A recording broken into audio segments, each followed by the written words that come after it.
Hello. Good morning, everyone.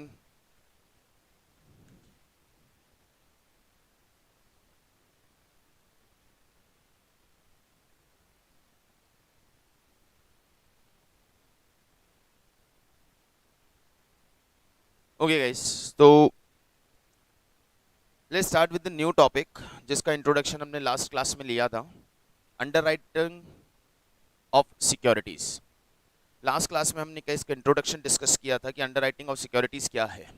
So underwriting of securities का मतलब whenever company goes for public offer with the securities to ensure the 100% subscription, कि जितना भी वो issue लाए हैं उतना उनको सब्सक्रिप्शन मिल जाए, उसके लिए they appoints underwriter sort of agents or mediator or broker, they who arrange application for them. और यदि इतना एप्लीकेशन उनके पास नहीं आता है तो such underwriters are responsible or liable to subscribe the under subscription या under subscribed part, वो उन्हें लेना पड़ेगा. And for this all underwriter will get commission, and commission is payable on the total underwritten applications जितना भी. तो पहले कल मैं ये बात कर चुका हूं, फिर यहाँ पे आप इस नोट कर लेते हैं. मेनली हमें इसमें करना क्या है, तीन पार्ट पे हमें यहाँ पे काम करना है.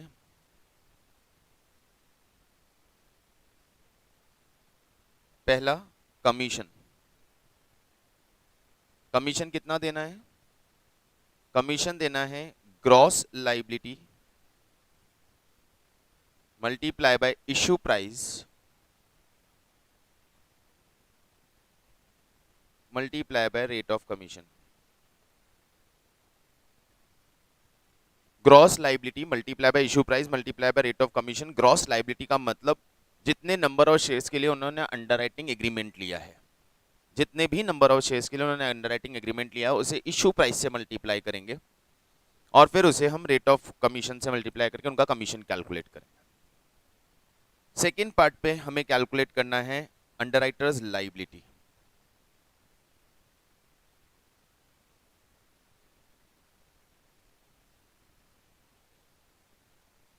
अंडरराइटर्स लाइबिलिटी कैलकुलेट करने के लिए चार टर्म्स हमें अंडरस्टैंड करना जरूरी है. Important four terms. First of all gross.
So here marked application, एक बार फिर रिपीट कर रहा हूं, शायद वॉइस में कुछ इशू हुआ था। मार्क्ड एप्लीकेशन का मतलब number of applications received by the company through underwriter on which seal of underwriter is marked. Unmarked applications received directly by the company without any marking of underwriter's seal. Firm underwriting, number of shares to be subscribed by the underwriter,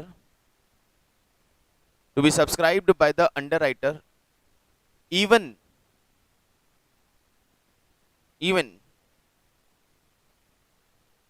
no other liability is there. Even no other liability is there to subscribe. ये वो shares हैं जिन्हें underwriters subscribe करना ही चाहते हैं, चाहे उनका liability बने या ना बने। अब यहां पे अंडरराइटर्स का लायबिलिटी कैलकुलेशन कैसे होगा?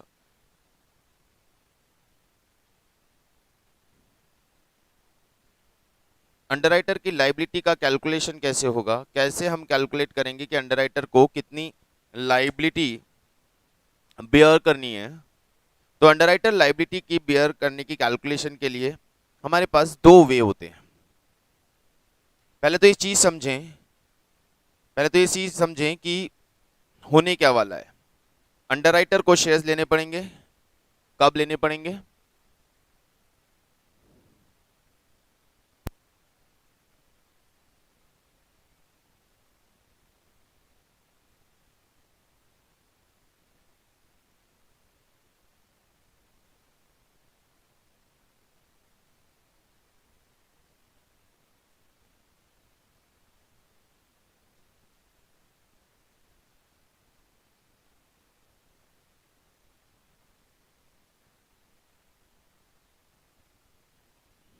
तो अंडरराइटर को शेयर्स लेने हैं, कैसे डिसाइड होगा?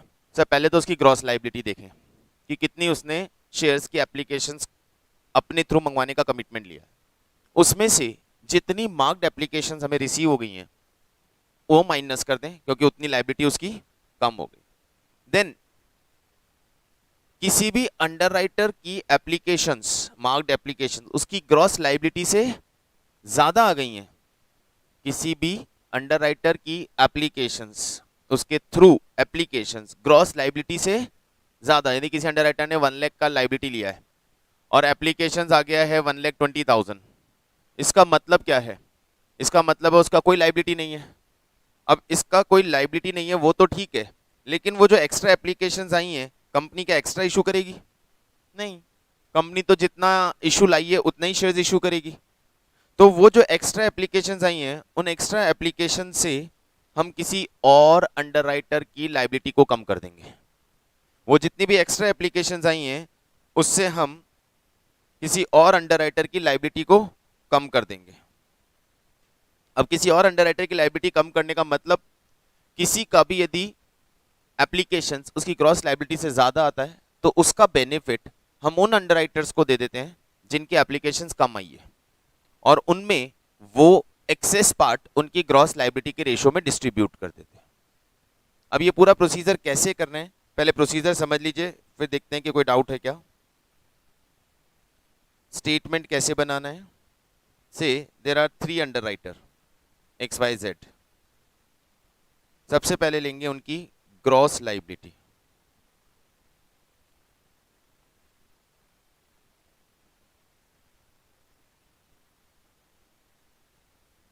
ग्रॉस लायबिलिटी में से लेस करेंगे मार्क्ड एप्लीकेशन।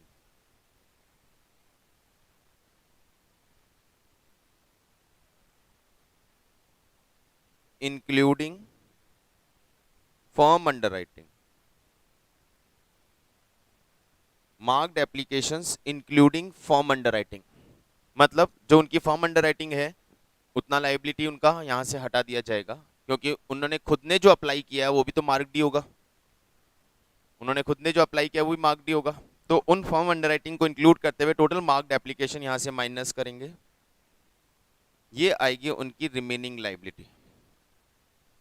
ये होगी उनकी रिमेनिंग लायबिलिटी। अब सपोज यहाँ पे किसी अंडरराइटर की रिमेनिंग लायबिलिटी नेगेटिव हो गई है। रिमेनिंग लायबिलिटी नेगेटिव होने का मतलब क्या है?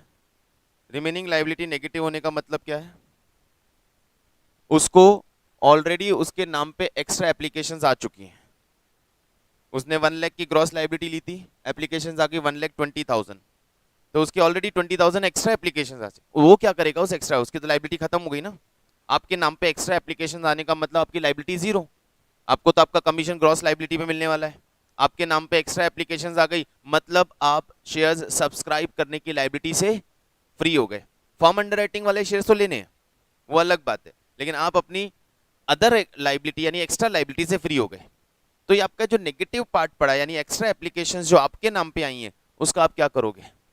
यदि मुझे किसी ने बोला कि तुमको 10 पॉइंट कलेक्ट करने हैं, इट्स योर मैक्सिमम लायबिलिटी कि तुम्हें 10 स्टूडेंट्स कलेक्ट करने, या एक इवेंट हो रहा है उसमें 10 बच्चे तुम्हें लेके आने, और मेरे कलीग को बोला है कि तुम्हें भी 10 लेके आने।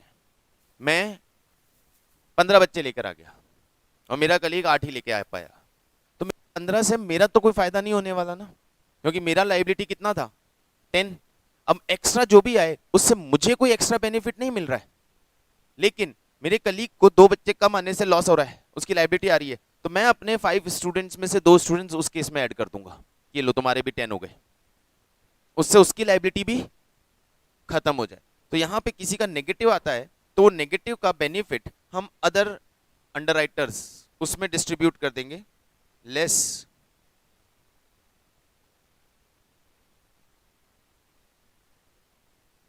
Negative shares, number of shares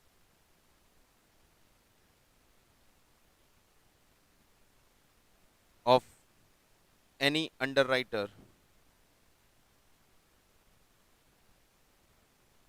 in others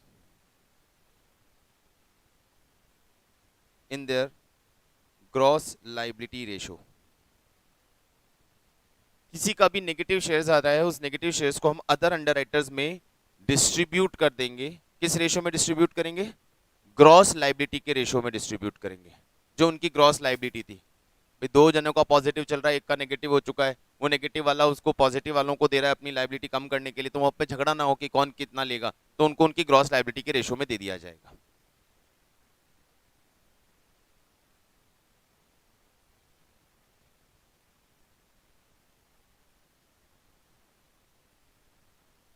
ये बची उनकी रिमेनिंग लायबिलिटी।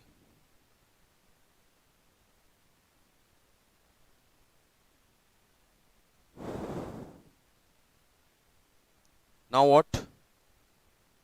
अब जो अनमार्क्ड एप्लीकेशंस थी, उन अनमार्क्ड एप्लीकेशंस का कंपनी क्या करेगी? क्योंकि कंपनी ने तो 100% सब्सक्रिप्शन की रिस्पॉन्सिबिलिटी ऑलरेडी अंडरराइटर पे डाल रखी है, तो ultimately underwriter will subscribe the shares. तो कंपनी के पास जो खुद के पास डायरेक्ट एप्लीकेशंस आ गई, वो उसका बेनिफिट भी अंडरराइटर को दे देती है, लेस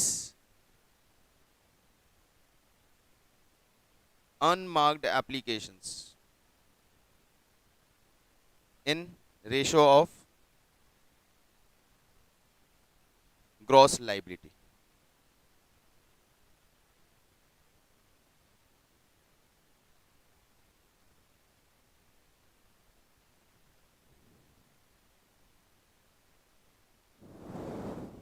ये उनकी बनती है नेट लायबिलिटी। और फर्म अंडरराइटिंग के शेयर्स तो उन्हें लेने ही थे,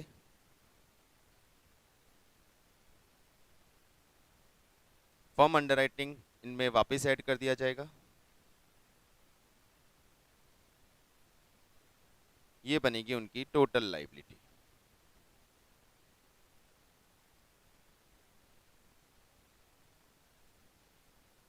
तो इस तरह से अंडरराइटर की लायबिलिटी कैलकुलेट करनी है। सिर्फ दूसरा मेथड जो मैं बता रहा हूं उसमें एक पॉइंट का वेरिएशन है, and the variation is form underwriting ऊपर माइनस हो रहा है, नीचे वापस प्लस हो रहा है। माइनस इसलिए ताकि हम उनकी नेट लायबिलिटी मालूम कर सकें, प्लस वापस इसलिए क्योंकि उतने शेयर्स तो उन्हें ले नहीं थे। अब माइनस करते वक्त बस एक वेरिएशन ये आता है कि वो यहां मार्क्ड में इंक्लूड करके माइनस किया जाए, उन्हें यहां मार्क्ड में इंक्लूड करके माइनस किया जाए, या फिर दूसरा तरीका होता है उन्हें अनमार्क्ड में इंक्लूड करके माइनस किया जाए।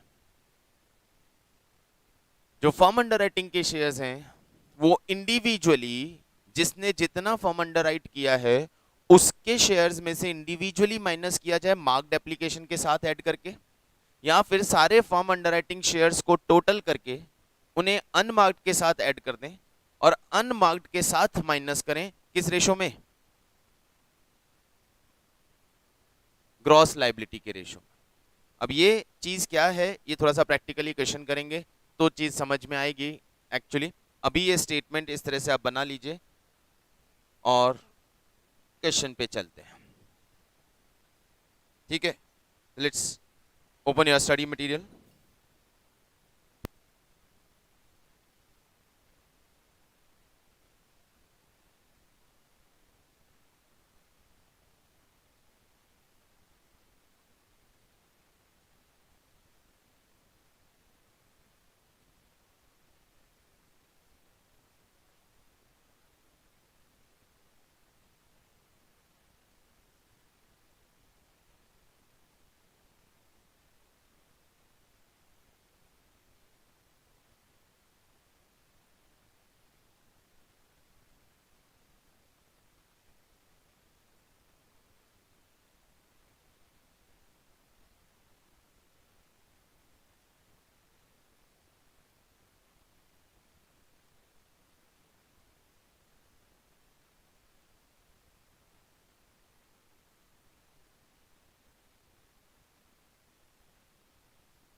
नो, कोई एक्स्ट्रा कमीशन नहीं मिलेगा यदि ज्यादा एप्लीकेशंस आई तो। इट्स लाइक दैट कि आपको 100 शेयर्स लाने हैं, आपको 100 शेयर्स का कमीशन मिलेगा। अब आप 200 ले आए, उससे कंपनी को कोई फर्क नहीं पड़ता, you will get commission on 100। ना ही आपका कोई आपको कोई रिवॉर्ड मिलने वाला है, ना कोई बैच मिलने वाला है कि आपके थ्रू एक्स्ट्रा एप्लीकेशंस आ गई हैं। So there is zero benefit of getting some extra applications through you by to the company. इसलिए उन एक्स्ट्रा एप्लीकेशन, और बात ये भी है ना, कंपनी को 3 लाख शेयर्स इशू करने, उसने 111 तीनों को 1-1 लाख रुपए का, 1-1 लाख शेयर्स का रिस्पॉन्सिबिलिटी दे दिया। एक के थ्रू आई 90,000 और एक के थ्रू आई 1,50,000 और एक के थ्रू आई 80,000। टोटल कितनी एप्लीकेशंस आ गई कंपनी के पास? 90,000, 80,000, 1,50,000। Total number of application received by the company 320। Company को शेयर कितने इशू करने हैं? 3 लाख। 3 लाख इशू करेगी ना। अब यहां पे इसकी लाइबिलिटी 100,000 की थी, इसकी भी 100,000 की थी, इसकी भी 100,000 की लाइबिलिटी थी। इसकी लाइबिलिटी कितनी बनी? इसकी लाइबिलिटी कितनी बनी? ये ऑलरेडी सरप्लस में चल रहा है। तो कंपनी पब्लिक को तो 320, अरे पब्लिक को ही नहीं कर पाएगी 320, कंपनी को इशू ही 3 लाख करने हैं। तो 3,20,000 शेयर्स पब्लिक को इशू कर, पब्लिक की एप्लीकेशंस इतनी, कंपनी का पर्पस क्या है? शेयर इशू हो जाएं। और पब्लिक को कितने शेयर्स इशू होने? 3 लाख से ज्यादा एप्लीकेशंस आई तो इशू कर पाएगी क्या? नहीं। अब यहां पे ऑलरेडी एप्लीकेशन 3 लाख से ज्यादा आ चुकी है और अंडरराइटर की लायबिलिटी भी दिख रही है। अंडरराइटर की लायबिलिटी का मतलब ही क्या बचा? अंडरराइटर की एज अ होल कोई लायबिलिटी नहीं है, क्योंकि कंपनी का पर्पस सॉल्व हो गया है। Company gets received application more than required, तो कंपनी का पर्पस तो सॉल्व हो गया ना। मान लो इसकी भी 90,000 ही एप्लीकेशंस आती हैं और इसकी भी लायबिलिटी बनती है, इसकी भी 90,000 एप्लीकेशंस आती हैं, इसकी भी लायबिलिटी बनती है 10,000 की, और कंपनी के पास 50,000 अनमार्क्ड एप्लीकेशंस आ गई हैं। अब इन तीनों ने मिला के टोटल एप्लीकेशंस कितना लाया? 260। और कंपनी के पास खुद के पास अनमार्क्ड एप्लीकेशंस ऑलरेडी आ चुकी हैं। टोटल कंपनी को एप्लीकेशंस कितनी मिल चुकी हैं? 310। तो क्या कंपनी अंडरराइटर की लायबिलिटी बनाए? क्या सेंस है? कंपनी अब अंडरराइटर की लायबिलिटी बन भी गई तो अंडरराइटर को शेयर दे पाएगी क्या कंपनी? नहीं, क्योंकि पब्लिक की एप्लीकेशंस ऑलरेडी ज्यादा है कंपनी के पास। तो कंपनी इस 50,000 के अनमार्क्ड एप्लीकेशन का क्या करे? तो इससे अंडरराइटर की लायबिलिटी को ultimately when the liability of underwriter will arise, when the liability of underwriter will arise, ये बताओ अंडरराइटर की लायबिलिटी कब अराइज होती है? जब अंडर सब्सक्रिप्शन हो as a whole, overall a company wants to issue 3 lakh shares and applications or subscriptions remain below 3 lakh. If company receives application more than the share company wants to issue, then there is no liability of any person ना, company का purpose तो solve हो गया। इसलिए जो भी extra applications आ रही हैं वो बाकी अंडरराइटर्स की लायबिलिटी को रिड्यूस करने के काम में ले ली जाती है।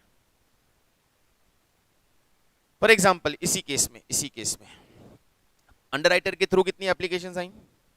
260, और कंपनी के पास 30,000 एप्लीकेशंस आ गई अनमार्क्ड। टोटल एप्लीकेशंस कितनी हो गई? 10,000 की लायबिलिटी बनेगी। अब वो किसी ना किसी अंडरराइटर की बनेगी। इंडिविजुअली देखें तो तीनों अंडरराइटर की लायबिलिटी आ रही है, एक की 10,000, एक की 20,000, एक की 10,000। तो 10,000 ही शेयर और देने हैं ना कंपनी को। तो कंपनी ये 10,000 शेयर्स किस अंडरराइटर को दे? किस अंडरराइटर की लायबिलिटी है 10,000 शेयर्स लेने की? किस अंडरराइटर की लायबिलिटी है 10,000 लेने की? सर ये कैसे पता करेंगे? तो कंपनी इन अनमार्क्ड एप्लीकेशंस का बेनिफिट पहले इन तीनों में डिवाइड कर देगी। किस रेशो में? ग्रॉस लायबिलिटी के रेशो में। ग्रॉस लायबिलिटी का रेशो है 1:1:1। तो 10,000 इसका माइनस कर दिया, 10 इसका, पता चला कि इसकी लायबिलिटी नहीं है, इसको 10,000 एप्लीकेशंस देनी कि जो हमारी अंडर सब्सक्रिप्शन एप्लीकेशंस हैं वो हम बी को देंगे क्योंकि उसके शेयर्स कम आए। अल्टीमेटली मैटर क्या करता है? Total number of applications received by the company through any channel, any route. Company's purpose to get 100% subscription, that's all. If subscription remain 100% subscription, subscription remain under subscribed, if issue remain under subscribed, then company will create liability on the underwriter. अभी एक case यूं समझें, company wanna issue 100,000 shares and company appoints an underwriter, full underwritten. Company receives applications 80,000 marked and 30,000 unmarked. Is there any liability of the underwriter to subscribe any of the share? No, because company receives 100% subscription. Underwriter से तो 80 आई ना sir, उसका liability तो बन गया ना? नहीं बना, क्योंकि कंपनी को 100 पूरी मिल चुकी है। Company receives marked application 90,000 and unmarked applications 10,000. Is there any liability of the underwriter? No. Company receives marked applications 60,000 and unmarked applications 30,000. Is there any liability? Yes. कितना? 10,000, not 40,000. अंडरराइटर के थ्रू 60 ही आई, लेकिन फिर भी underwriter की liability सिर्फ 10,000 की है।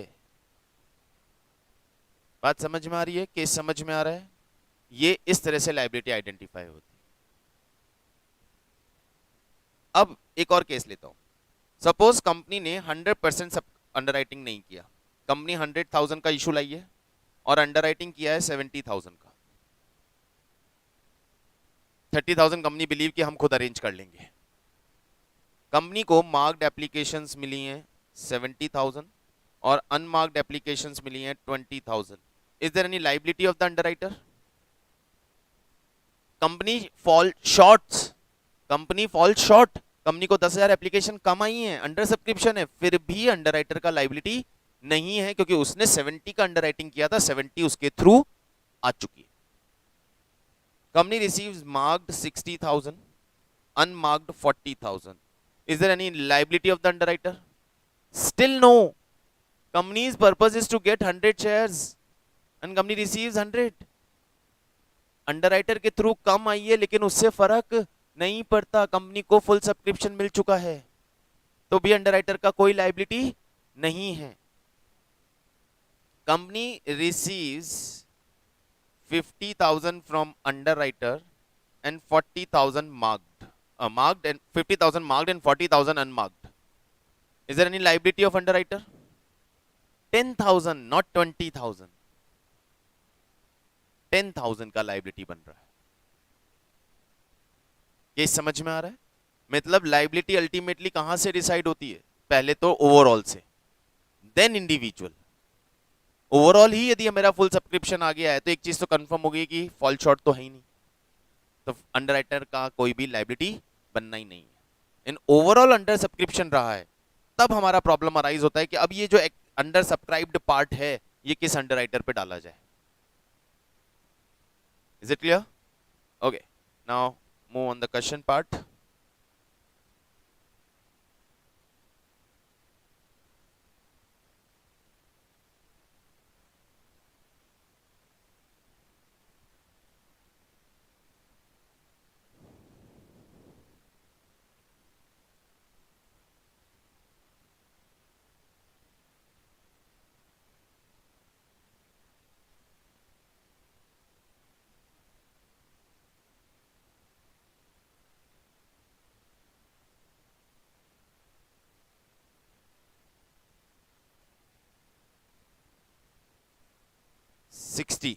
Verbal question है. A Limited issues 1 lakh equity shares underwritten by BN Company. The company received application for 90,000 shares of which 80,000 shares were marked. Total applications कितना रिसीव किया कंपनी ने? 90,000. उसमें से मार्क्ड कितनी है? 80. अंडरराइटर का लायबिलिटी बनेगा?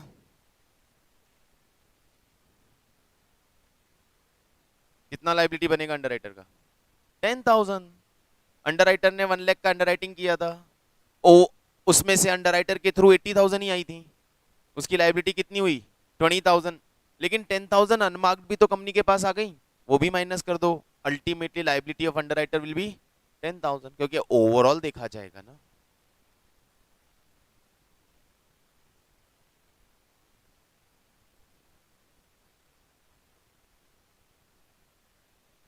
Question number 61. A Limited issues 4 lakh equity shares. The whole issue was underwritten as X 40%, Y 30%, Z 30%. Applications for 3,20,000 shares were received. Fall short. यानी ओवरऑल 80,000 का लायबिलिटी बनना है अंडरराइटर का. टोटल 4 लाख का इशू है, 3,20,000 applications ही हमें receive हुई है. तो एक चीज कंफर्म है कि यहाँ पे 80,000 का लायबिलिटी तो बनना ही है. 80,000 का लायबिलिटी बनना तो इंश्योर हो गया, ठीक है. Out of which applications for 80,000 shares had the stamp of X, 40,000 had the stamp of Y, 80,000 had the stamp of Z. तो ये हो गई उनकी marked. The remaining applications for 1,20,000 did not bear any mark. Find out the liability of the individual underwriter if unmarked applications are apportioned in the ratio of gross liability. Unmarked applications are apportioned in the gross liability less marked applications. चलिए statement बनाते हैं. हुई ना 4 लाख की applications 80,000 उसी में है वो.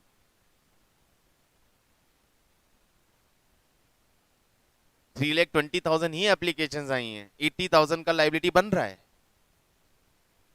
X Y Z. सबसे पहले इनका लेते हैं ग्रॉस लायबिलिटी. कितना कितना लायबिलिटी लिया था इन्होंने? 4 लाख में से 40% एक्स ने लिया था यानी 1,60,000. 30% वाई ने लिया था दैट इज 1,20,000. 30% जेड ने लिया था यानी 1,20,000. सबसे पहले लेस करेंगे इनकी मार्क्ड एप्लीकेशंस.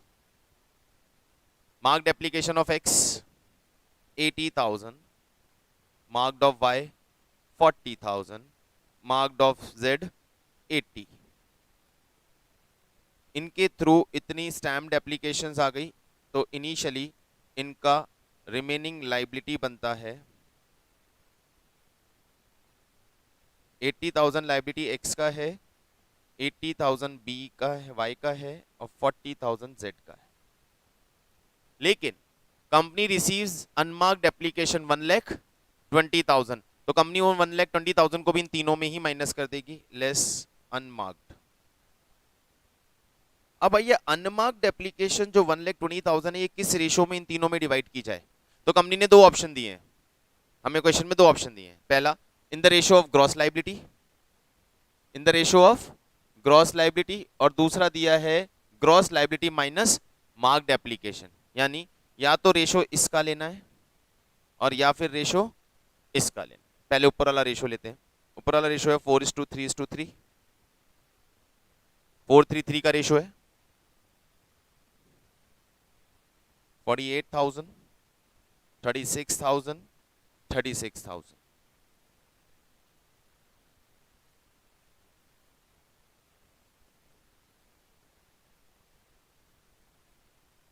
थर्टी टू 44 4,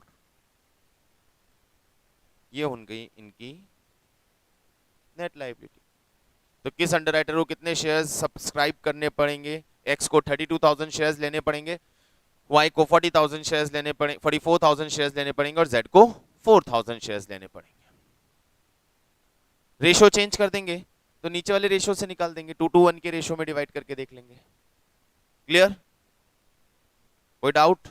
ये है सिंपल सा क्वेश्चन था, एकदम बहुत इजी सा क्वेश्चन था underwriting liability, underwriters liability identify करने के लिए।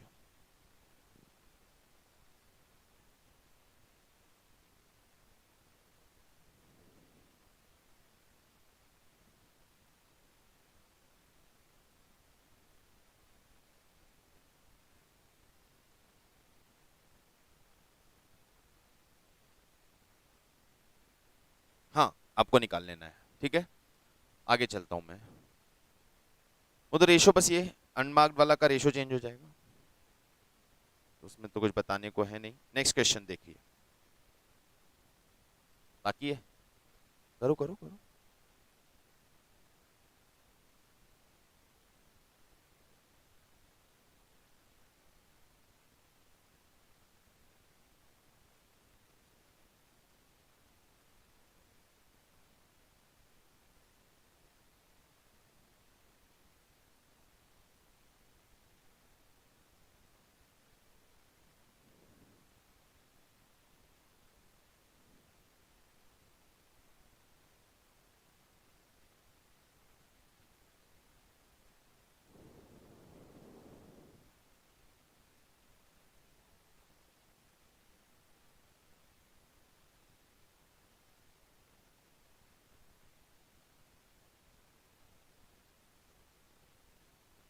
Question number 62। नाउ समझें अब। M Limited Incorporated on April 1 issued a prospectus inviting applications for 5 lakh equity shares of rupees 10 each. The issue was fully underwritten by A, B, C and D. किसने कितना underwrite किया है, यानी उनकी gross liability हमें given है। The applications were received for 4,50,000 shares, यानी total liability कितने आने हैं? 50,000 शेयर्स की लायबिलिटी आने वाली है, तीनों की मिला, चारों की मिला के। 5 लाख का सब्सक्रिप्शन, 5 लाख का इशू है, उसमें से टोटल एप्लीकेशंस 450 आई हैं।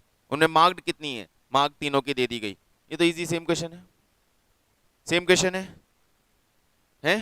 चलो फिर भी करेंगे। Gross liability,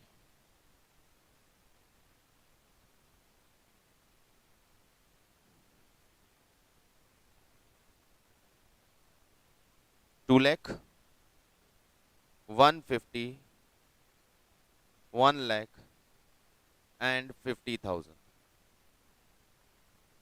It's their gross liability less their marked applications 2,20,000, 90,000, 1,10,000 and 10,000.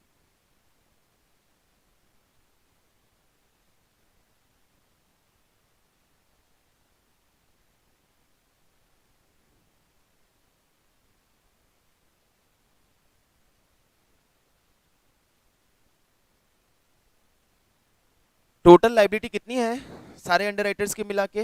50,000 की लाइबिलिटी आने वाली है ना। टोटल लाइबिलिटी सारे अंडरराइटर्स की मिला के 50,000 ही आने वाली है ना। 5 लाख की एप्लीकेशंस मांगी थी, 4.5 लाख एप्लीकेशंस ऑलरेडी आ चुकी है, तो 50,000 ही लेना है। लेकिन यहाँ देखें तो बी की लाइबिलिटी 60 और डी की लाइबिलिटी 40, नहीं चलेगा ना, क्योंकि ए और सी एक्स्ट्रा एप्लीकेशंस लेकर आए हैं। पहले तो एक चेक करो कि जो मार्क्ड एप्लीकेशंस आई है उनकी टोटल कितनी है।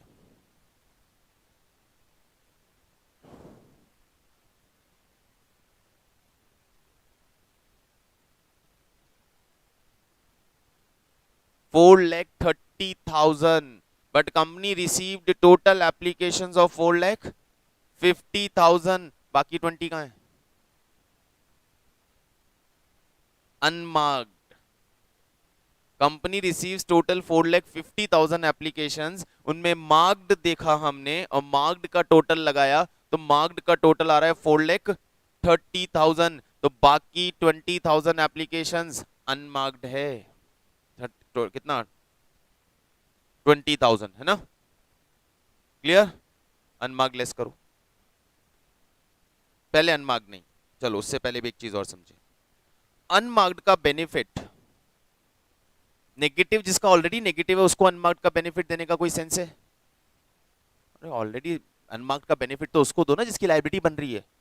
जो ऑलरेडी नेगेटिव हो चुका है उसको अनमार्क्ड का बेनिफिट देने का कोई सेंस नहीं है। या तो पहले इन नेगेटिव वालों को खत्म कर दो या फिर अनमार्क्ड दे दो, चॉइस आपकी है। ठीक है, चॉइस आपकी है। मैं पहले नेगेटिव उठा देता हूं या अनमार्क्ड ही ले लेते, चलिए।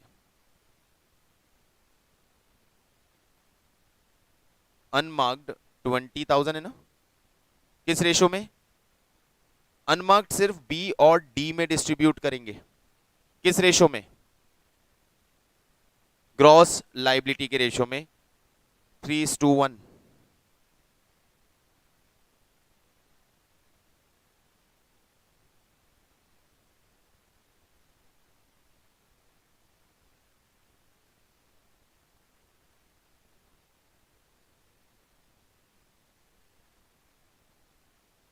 तो अब remaining liability,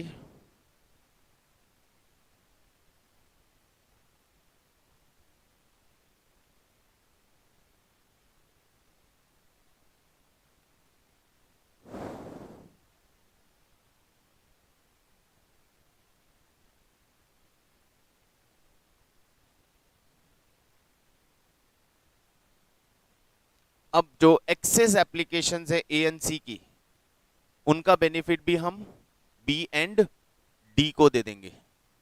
total excess application of A and C 30,000, B और डी में किस रेशो में? 3:1, ग्रॉस लाइबिलिटी के रेशो में।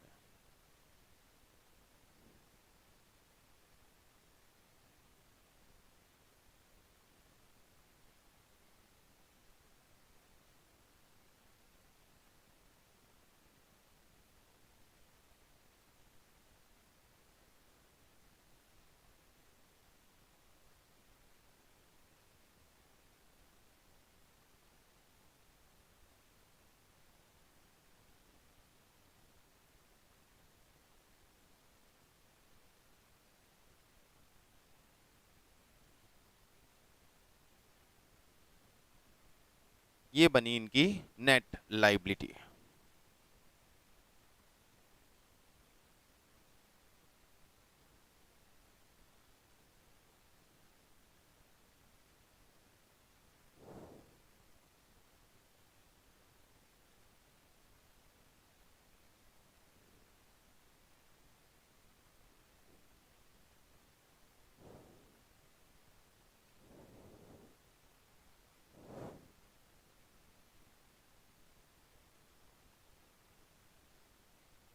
ठीक है, सेकंड पार्ट में फिर वही ये चीज बोल रहा है कि इसको ग्रॉस लाइबिलिटी के रेशो में नहीं, रिमेनिंग लाइबिलिटी के रेशो में डिवाइड करना है। Fine, that we will do.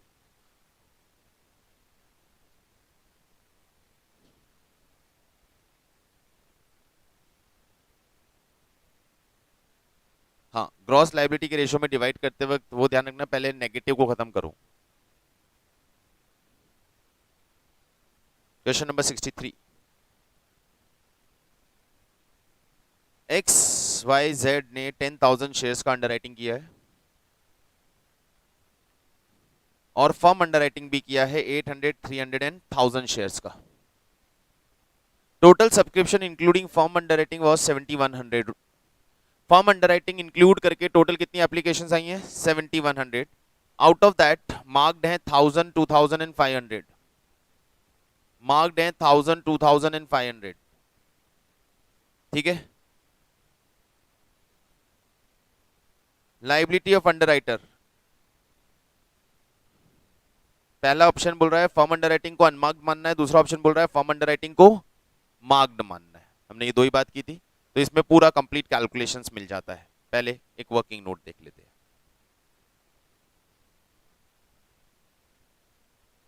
Total applications received,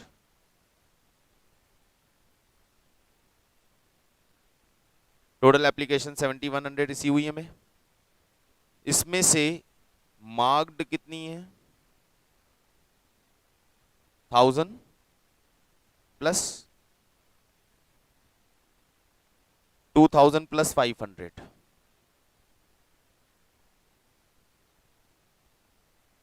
3500 तो मार्क्ड है। इसमें फर्म अंडरराइटिंग कितनी है? फर्म अंडरराइटिंग भी इंक्लूडेड है ना इसमें। 800, 300 एंड 1000। तो 1500 एप्लीकेशंस कौन सी हो गई? Unmarked. Total application received including firm underwriting 3500, 7100। उन टोटल एप्लीकेशंस में से 3500 इनकी मार्क्ड थी, 2100 इनकी खुद की फॉर्म अंडरराइटिंग थी, यानी बाकी जो एप्लीकेशंस रिसीव हुई हैं वो अनमार्क्ड हैं, एंड दैट इज 1500। ये first calculation clear. Now statement पे आते हैं। क्रॉस लायबिलिटी,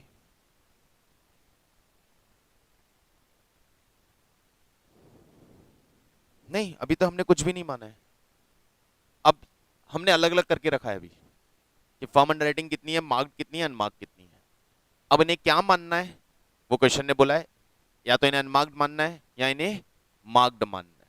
पहले मैं इन्हें मार्क्ड मान रहा हूं। मार्क मान के कैसे करेंगे? तो पहले तो gross liability 6000, 4000, 2500, 1500 less marked 1000 plus 800 including firm underwriting. Marked including firm underwriting, तो x की 1000 मार्क्ड थी, 800 फर्म अंडरराइटिंग थी, y की 2000 मार्क्ड और 300 फर्म अंडरराइटिंग, और z की 500 मार्क्ड और 1000 firm underwriting. Their gross liability, no then remaining liability.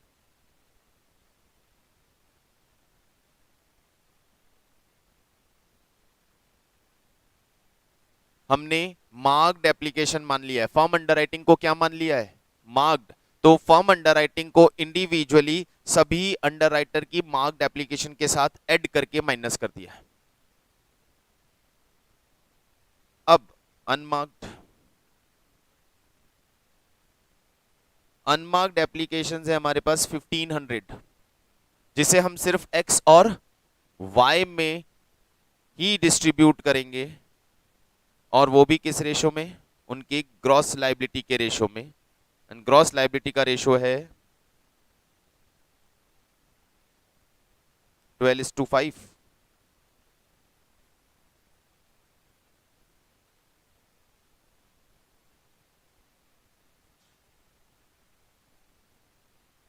Gross liability का रेशो एक्स एंड वाई का 12:5। हाँ आने दो ना, राउंड फिगर कर देंगे। 12:5 के रेशो में 1500 को डिवाइड करो, राउंड ऑफ कर लेंगे। 1059 and 441.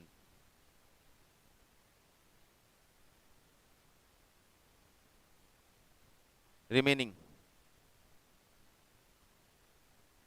balance.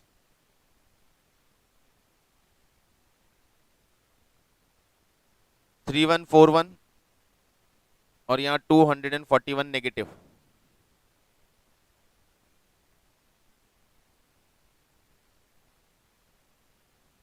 ठीक है, नेगेटिव आता है तो नेगेटिव का बेनिफिट तो less excess of Y, Y का एक्सेस अब एक ही बचा है एक्स, एक्स को ही देंगे हम पूरा।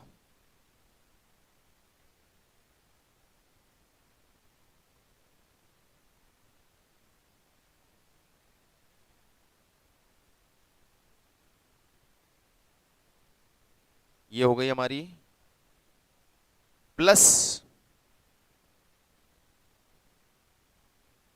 Form underwriting. फॉर्म अंडरराइटिंग वापस लाके ऐड कर दो अब। 300 नहीं 800 एंड 300 एंड 1000।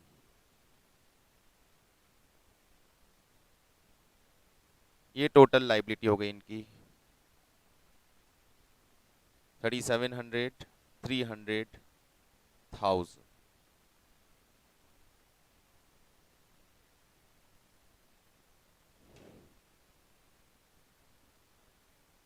ठीक है, क्लियर हुआ अभी।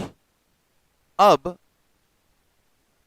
फर्म अंडरराइटिंग के जो शेयर्स हैं उन्हें अनमार्क्ड मान लेना है।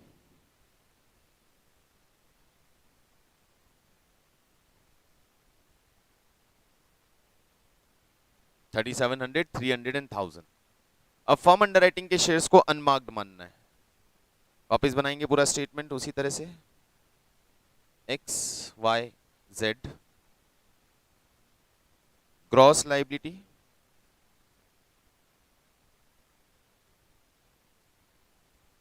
$6,000, 2,500, 1,500।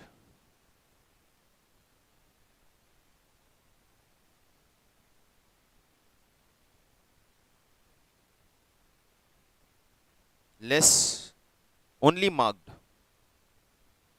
1,000, 2,000 and 500।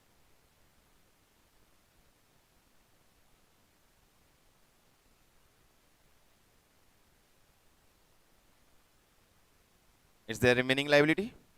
Less unmarked including firm। Unmarked कितनी थी? अनमार्क्ड थी 1500, अनमार्क्ड 1500 और फर्म अंडरराइटिंग 2100, तीनों के मिला के। तो अनमार्क्ड प्लस फर्म अंडरराइटिंग मिला के हो गया 3600।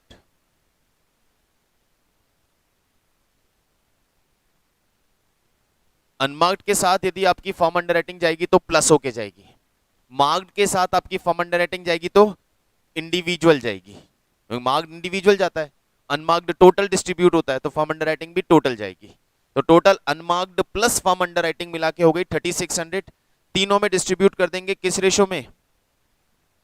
ग्रॉस लाइबिलिटी के रेशो में, दैट इज 12:5:3।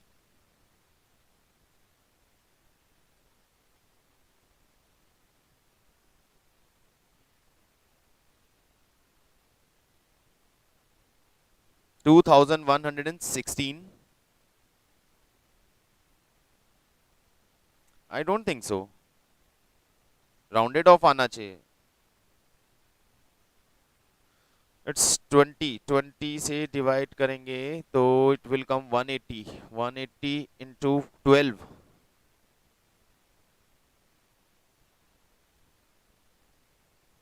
21। ओके, 2160।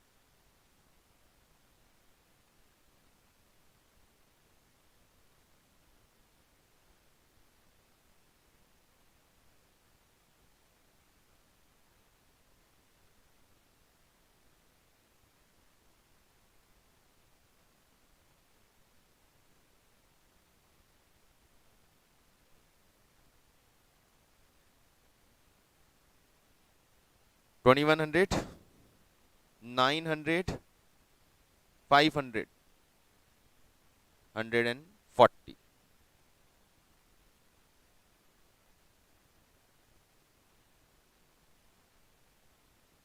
अनमार्क्ड को डिस्ट्रीब्यूट करते हैं ना बाकी सारे में।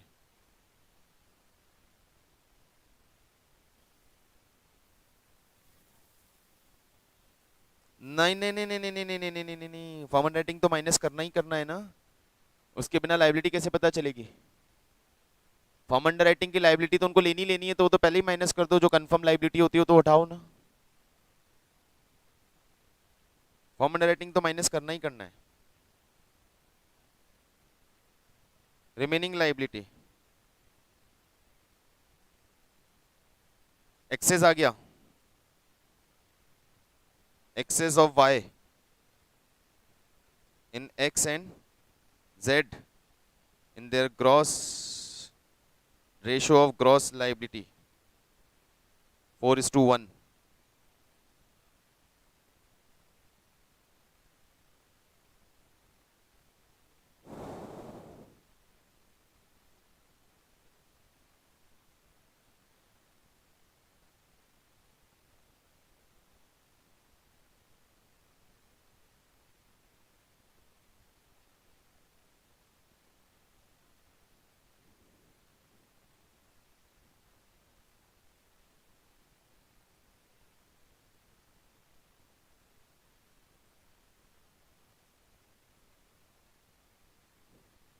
लेस नहीं, ये तो आ गई net liability. Add firm underwriting 800, 300, 1000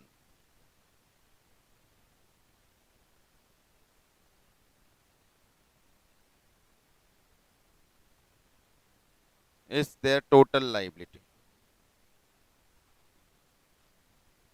form underwriting तो माइनस करना ही है, अब उसे आप मार्क्ड के साथ माइनस करें या अनमार्क्ड के साथ।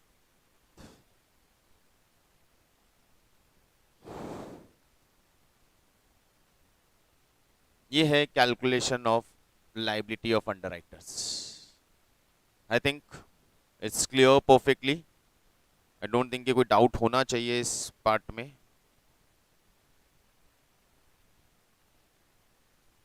ओके, आगे चलते हैं।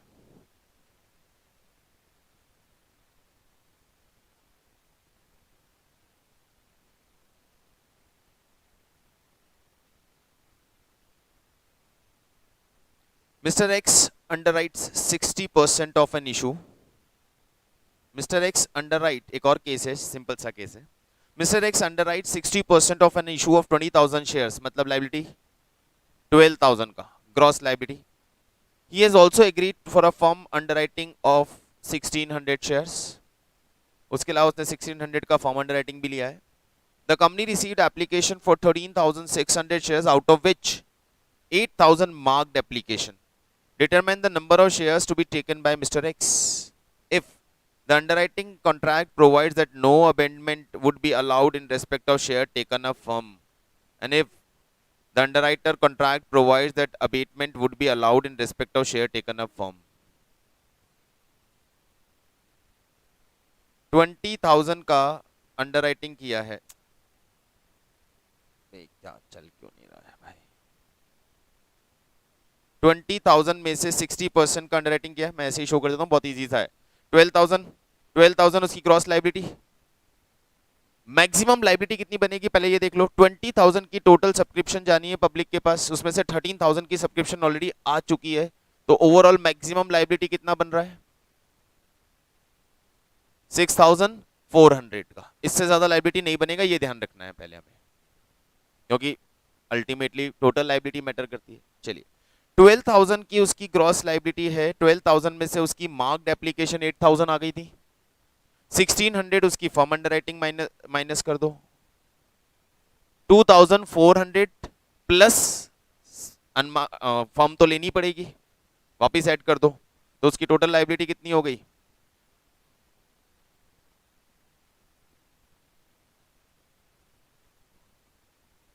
4,000। 2,400 उसकी लाइबिलिटी आई।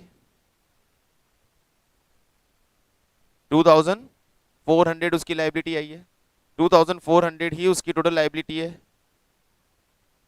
अब फॉर्म अंडरराइटिंग भी तो उसे लेनी ही है ना, तो टोटल लाइबिलिटी कितनी हो गई? 4000।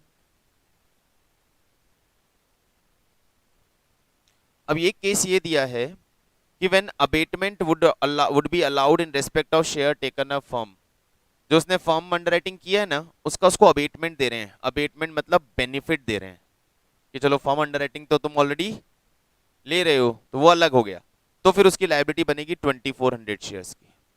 तो ये एक लाइन बस ध्यान रखना है कि फर्म अंडरराइटिंग का अबेटमेंट नहीं मिल रहा है तो उसे total liability plus firm underwriting दोनों लेना पड़ेगा, और जो उसे फर्म अंडरराइटिंग का अबेटमेंट मिल रहा है तो फिर उसे सिर्फ नेट लाइबिलिटी ही लेनी पड़ेगी। ठीक है, तो ये एक लाइन यदि आप नोट कर दीजिएगा कहीं पे, if abatement of firm underwriting, if abatement of firm underwriting is allowed,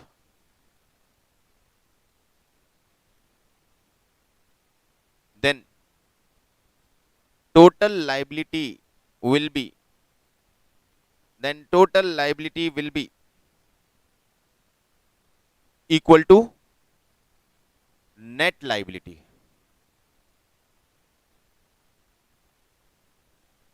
मतलब यही फॉर्मेट है, लेकिन टोटल लाइबिलिटी नेट लाइबिलिटी के बराबर ही होगी, उसमें फर्म अंडरराइटिंग ऐड वापस नहीं होगा यदि अबेटमेंट अलाउड है तो। चलो क्वेश्चन नंबर 65, गाइस ट्राई करें, will meet you in 2 minutes, इसको ट्राई करें please.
So what about this? C Limited offered for issued 3 lakh equity share of 10 each. The issue was partially underwritten by MNO as follows: M40 N30 O20, यानी total 90% का ही underwriting किया है। ऐसे case में क्या होता है कि जब पार्शियल अंडरराइटिंग होता है तो आप इस तरह से अज्यूम करके चलो क्या कि फर्म खुद एक अंडरराइटर है। The fourth underwriter is firm. M ने 40% लिया, एन ने 30% लिया, ओ ने 20% लिया, बचा हुआ 10% खुद लेकर आएगी। तो फर्म को अपने आप, यदि आप उस तरह से सेंस बनाओगे ना तो इजी हो जाएगा। फर्म को खुद को एक अंडरराइटर मान लो जिसको 10% लानी है।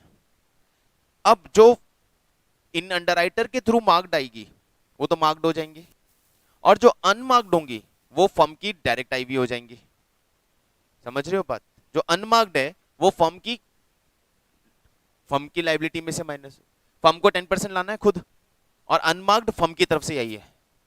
तो एक तरह से अनमार्क्ड को फर्म की खुद की मार्क्ड मान लो। एम की मार्क्ड, एन की मार्क्ड, ओ की मार्क्ड, और फर्म की मार्क्ड कौन सी है? अनमार्क्ड वाली। तो उससे कैलकुलेशंस थोड़ा सा स्मूथ हो जाएगा आपके माइंड में। नाउ आगे चलते हैं।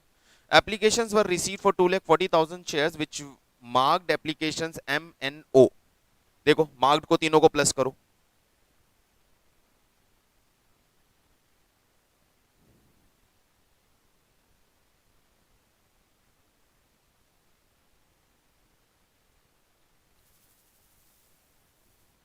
$2,33,600।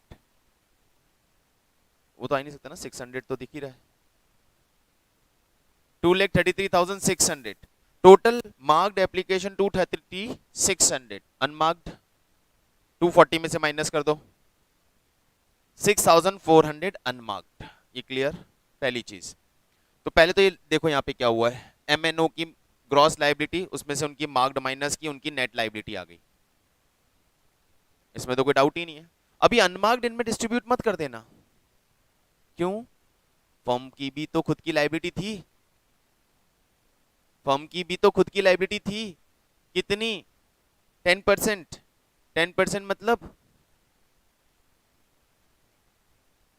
30,000 तो फर्म को भी लाने थे, और अनमार्क्ड आई कितनी? 6,400। तो वो तो फर्म में ही एडजस्ट हो गई, फर्म की खुद की भी बची हुई रह गई। इतने शेयर जो इनकी लाइबिलिटी है ये तो ये ले लेंगे, फर्म की कौन लेगा? वो रह जाएंगी अनइश्यूड। फर्म को खुद को कितनी डालनी थी? 30,000। अनमार्क्ड आई कितनी? 30,000 माइनस 6,400, 23,600 शेयर्स फर्म को खुद को लाने थे जो फर्म नहीं ला पाई। इसका मतलब वो शेयर्स इशू नहीं हो पाएंगे। भाई ये जो कम है ये तो ये ले लेंगे अंडरराइटर, ये तो अंडरराइटर को लेने पड़ेंगे।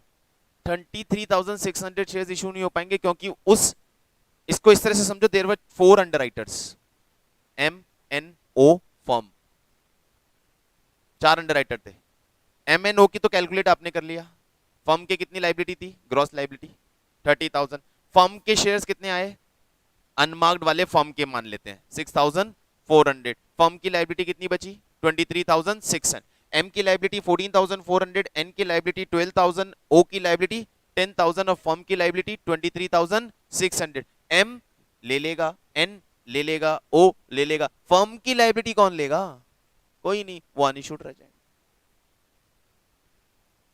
इस सेंस में जाओगे ना, कंफर्टेबल रहोगे कि यदि पार्शियल अंडरराइटिंग है तो उसमें एक तरह से मान के चलो फर्म खुद एक अंडरराइटर हो गई उस रिमेनिंग पार्ट के लिए। हाँ हाँ, वो वैसे भी कैलकुलेट कर लो ना, पता चल जाएगा। एमएनओ का मिला के 90% ही हो रहा है।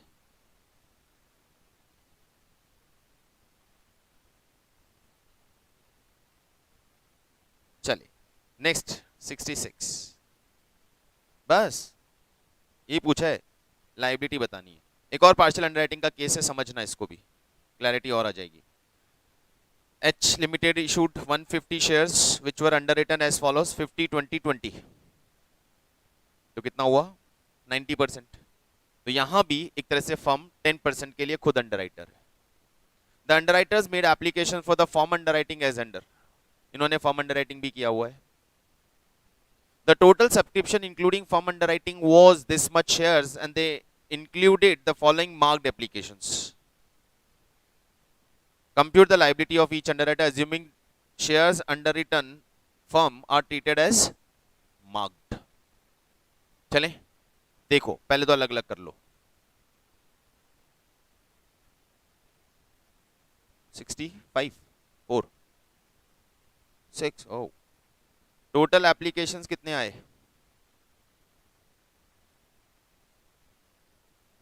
टोटल एप्लीकेशंस कितने आए?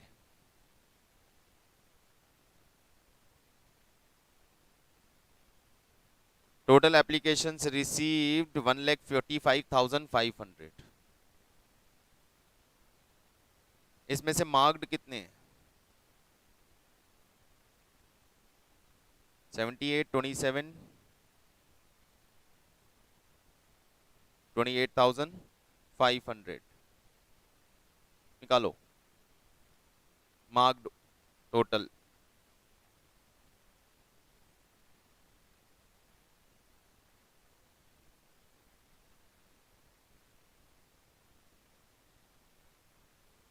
थर्टी टू 33 आ रहा है।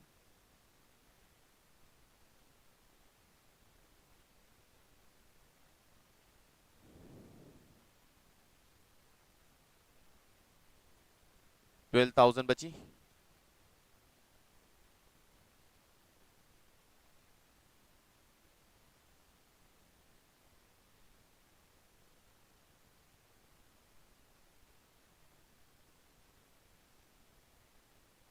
ये 12,000 क्या होंगी?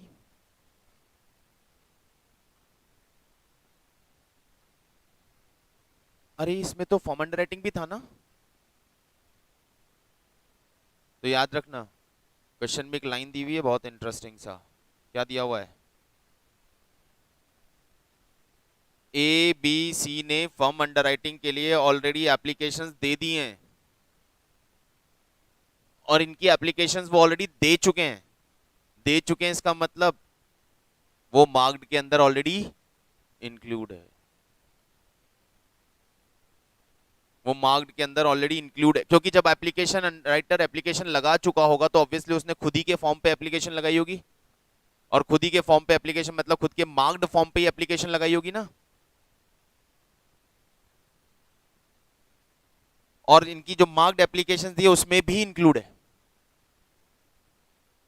साफ साफ लिखा है ना, total subscription including firm underwriting और उसमें से मार्क्ड बताइए तो मार्क्ड में भी इंक्लूड हुई ना, तो ये अनमार्क्ड बची। ठीक है, और अलग करना चाहो अलग दिखाओ, कैसे अलग दिखाना है मैं समझा रहा हूं यहां पे। मार्क्ड कितनी है? ए की 78, उसमें से 6,000 फर्म की है, वो अलग कर दी मैंने, और फर्म अंडरराइटिंग अलग लिख रहा हूं यहां पे 6,000। बी की 27,000 टोटल है, 24 मार्क्ड है और 3,000 उसकी फर्म है। सी में 28,500 टोटल है, उसमें से 3,000 फर्म है, 25,500 मार्क्ड है। ठीक है, तो ये कितना हो गया तीनों का मिला के टोटल?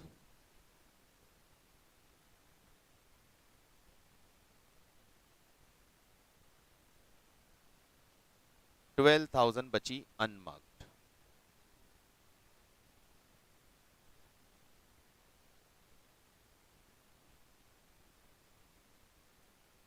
अब लायबिलिटी कैलकुलेट करने चलते हैं। MNO यही नाम है क्या? ABC है, कोई बात नहीं। ग्रॉस ग्रॉस लायबिलिटी की कैलकुलेशन तो सिंपल है। टोटल कितनी एप्लीकेशंस? क्यों 150 में 50%?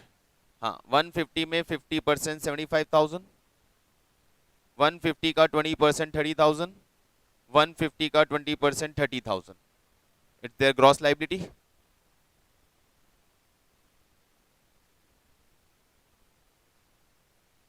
Less marked including firm 78, 27, 28,500.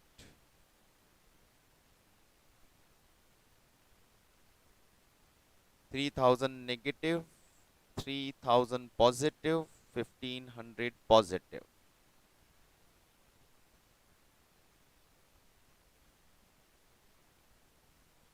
अब यहां पहले एक चीज और कंफर्म करते हैं, क्या इन्हें अनमार्क्ड एप्लीकेशन का बेनिफिट मिलेगा क्या?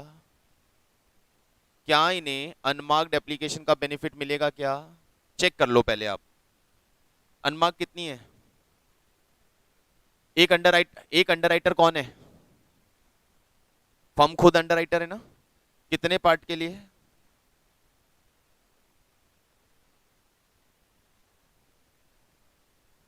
भाई 90% का तो उसने इन 3 अंडरराइटर को असाइनमेंट दे दिया था। 50% ए को, 20% बी को और 20% सी को। 90% का तो फर्म ने इन तीनों को असाइनमेंट दे दिया था। फर्म ने खुद के पास कितना लाइबिलिटी रखा था? 15,000 का लाइबिलिटी रखा था फर्म ने खुद के पास। 1,50,000 की टोटल एप्लीकेशंस, टोटल इशू में से 90% तो उन्होंने इन तीनों को, फर्म ने इन तीनों को अंडरराइट कर दिया था। 10% फर्म ने खुद के पास रखा था। 10% का मतलब फर्म की खुद की लाइबिलिटी कितने शेयर्स लाने की थी, कितने एप्लीकेशंस लाने की लाइबिलिटी थी फर्म की खुद की? 15,000 एप्लीकेशन लाने की लाइबिलिटी फर्म की खुद की थी। और फर्म की कितनी एप्लीकेशंस आई? 12,000 ही आई। फर्म की कितनी एप्लीकेशन शॉर्ट है? तो फर्म की यदि अनमार्क्ड एप्लीकेशन ज्यादा आती तो वो इनमें डिस्ट्रीब्यूट होती। नेगेटिव एक्सेस ऑफ ए का एक्सेस बी और सी में किस रेशो में? 1:1।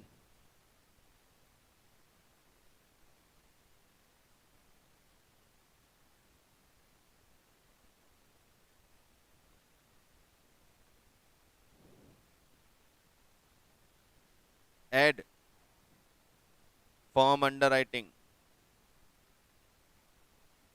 6, 3, 3। अनमार्क्ड का बेनिफिट नहीं मिलेगा। क्यों नहीं मिलेगा? क्योंकि अनमार्क्ड वाले पार्ट के लिए फर्म खुद एक अंडरराइटर थी। फर्म को खुद को 15,000 एप्लीकेशंस लानी थी, तो अनमार्क्ड वहां काउंट हो जाएगी। यदि अनमार्क्ड फर्म की उससे भी ज्यादा आती तो बेनिफिट इनको देते, याद रखना हमेशा। यदि अनमार्क्ड एप्लीकेशन 18,000 होती तो 3,000 यहां पे काम में आती। क्लियर? ओके, परफेक्ट, बढ़िया।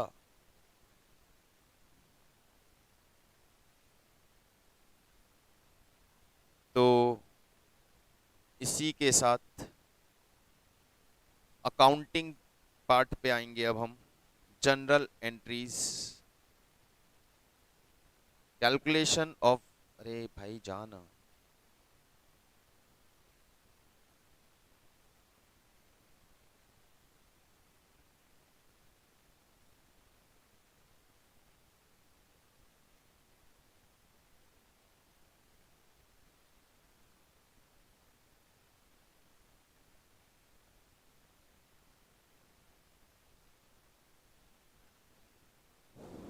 ठीक है, अकाउंटिंग एंट्रीज आप देख लो एक बार, बहुत इजी है अकाउंटिंग एंट्रीज। अकाउंटिंग एंट्रीज मैं आपको बता देता हूं।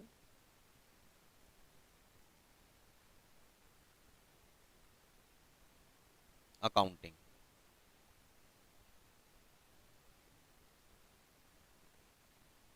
जितने शेयर्स अंडरराइटर को एज लाइबिलिटी लेने हैं उसके लिए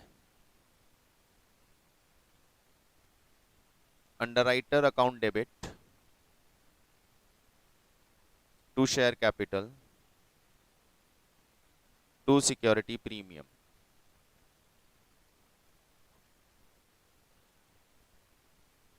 प्रीमियम पे भी तो इशू हो सकता है। प्रीमियम पे इशू हुआ है तो यहाँ पे तो फेस वैल्यू आती है, यहाँ प्रीमियम आता है, अंडरराइटर का कमीशन ड्यू होगा, अंडरराइटिंग कमीशन हमारी एक्सपेंसेस हैं, underwriting commission account debit to underwriter,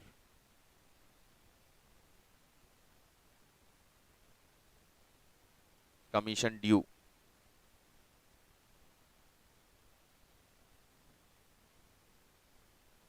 तो उनसे जितने शेयर्स उनको लेने हैं उसका तो पेमेंट हमें उनसे लेना है, और जो कमीशन उन्हें देना है उसका पेमेंट हमें उन्हें करना है। नेट ऑफ करके या तो पेमेंट ले लेंगे या पेमेंट दे देंगे। Underwriter account debit to bank या bank account debit to underwriter.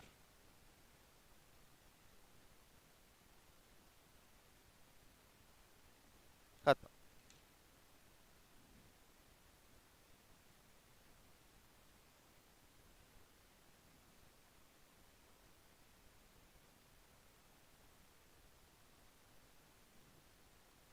Let's find out.